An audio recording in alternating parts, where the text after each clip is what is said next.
नाती ना मैं नोमती वक्ती मौदे खान वाले मैं किया शनाती कार्ड बनवावन मेरे शनाती कार्ड की मियाद मुक्की है मैं जले शनाती कार्ड बनवावन गया उन्हें के तेरा शनाती कार्ड नहीं बनता मैं को टोकन ही रीते ने हर चीज रीते ने जले मैं टोकन गन बेटा मेरी तस्वीर बनावन गया उन्हें के तो मुर्दा करार दिया बेटी मैं के मैं को काहे लिखे उन्हें के तू फैक्ट्री को लवाई माने आप यूनियन है मैं उतना गया ये मेरी गाल नहीं की मैं वाल गया पीछे अदालत अदालत जिले मैं गया मैं कि मेरी अदालत फैसला करे थी मैं 2 साल उन्हें बिड़ता रह गया हूँ अदालत मेरा फैसला किते मेरे वारंट दे भेजन मैं एक तारी वारंट चाहिए बेटा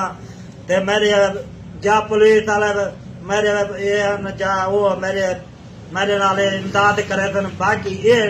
पूरा खबरा चढ़े ना बते मैं ना कुछ नहीं किया फिलहाल ठीक है मैं को मोया को नहीं लिखा मेरा मुझे महीने की 4 तारीख को वारंटी ने जारियन पुलिस को 4 किलो पेश करना है।